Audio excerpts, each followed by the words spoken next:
So if you've been paying attention to these videos, you probably have a good idea of what animals you'd have to worry about if you ever got airdropped into the wild. And if there was a vote, there are just some animals that would easily make the Hood Nature Hall of Fame. Just off the top of my head, you would have the African homicide horse, or as normal people call it, the hippo. You'd have the steroid Garfield that has a vice grip for a mouth. And of course, we can't forget the biggest op of all, the sea panda. But there are some animals that don't get nearly enough credit for how mean they are and how fast they can put your autobiography in the history section. And some animals you'd swear were designed with the specific intention of making life difficult for everyone else. Especially one of the animals on this list. So because this is my life now and I accept that, I'm gonna give you 4 animals that are bigger menaces than you think and are way more dangerous than the average person is prepared for. And starting off, hey, no shade to lions at all, but there's a reason if you Google who's the real king of the jungle, you'll get a jaguar's mugshot. Jaguars are as close to a you from nature as you can get. They're the world's 3rd most brolic big cats, and since they can tip the scales at over 200 pounds, only lions and tigers are in a higher weight class. They can run at speeds of 50 miles per hour, climb trees almost as well as leopards, and they can body you on land or in water.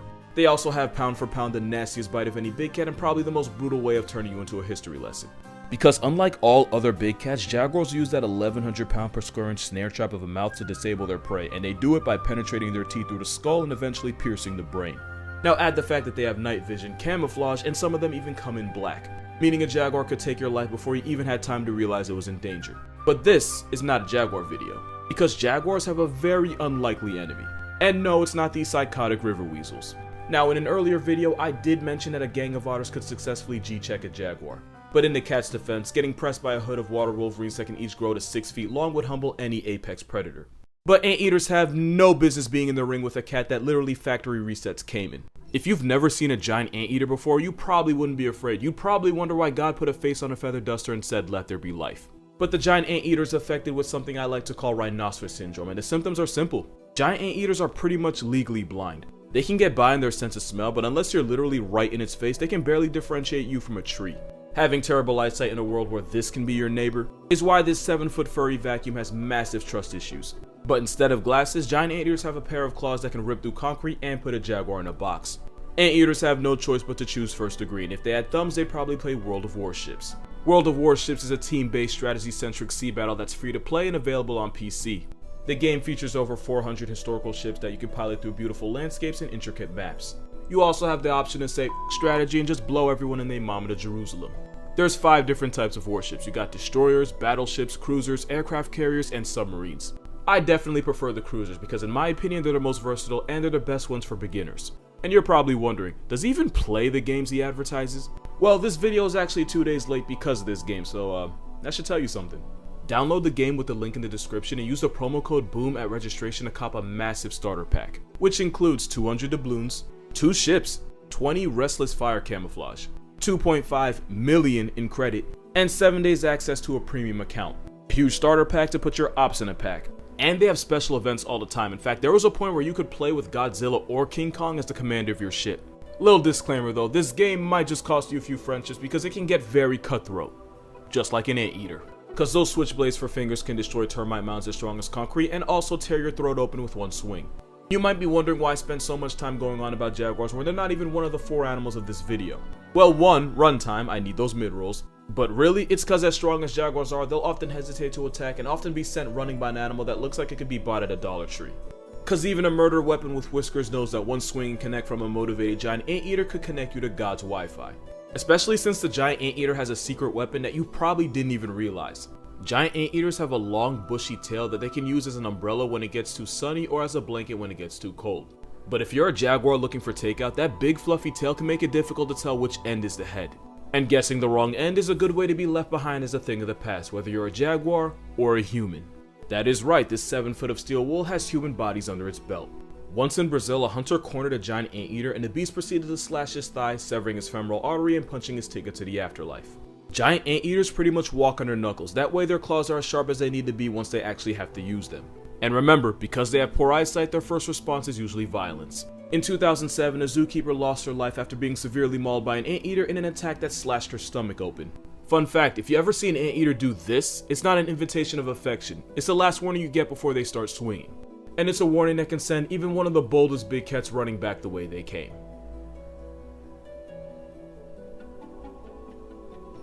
Now, to be fair, when you share an area code with nonsense like this, you have to treat everything equally as a threat.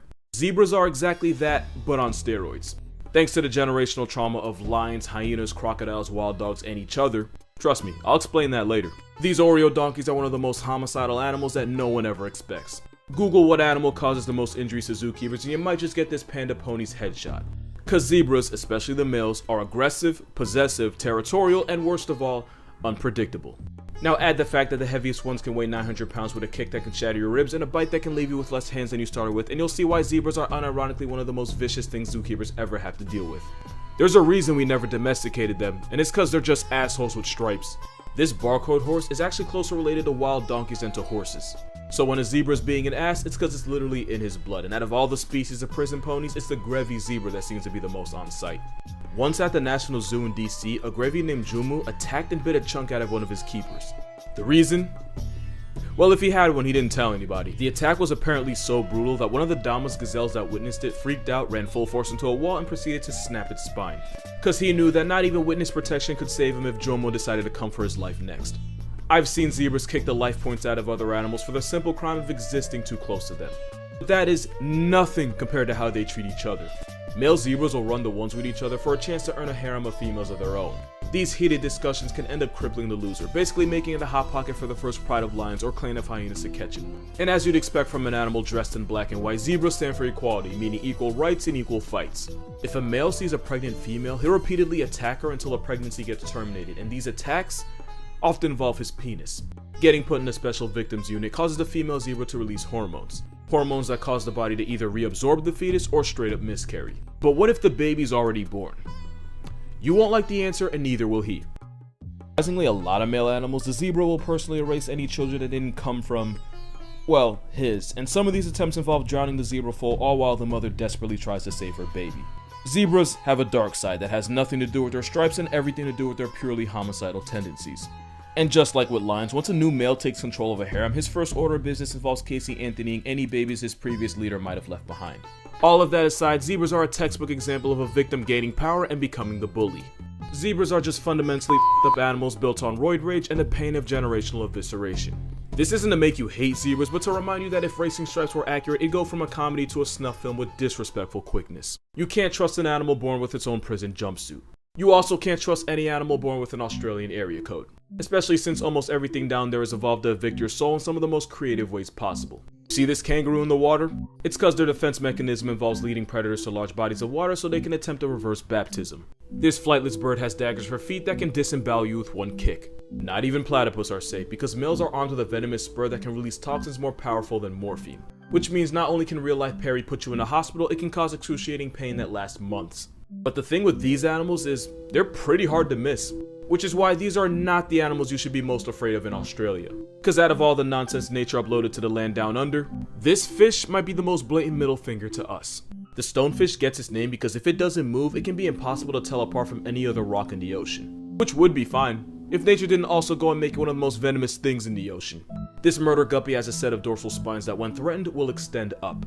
If you accidentally step on it, those dorsal spines will penetrate your skin like a hypodermic needle and inject you with a venom called verrucotoxin. All this from a fish that cosplays as a f***ing stone. Most venomous and poisonous animals flex bright colors to warn possible enemies that touching them is RSVPing to the cloud cookout.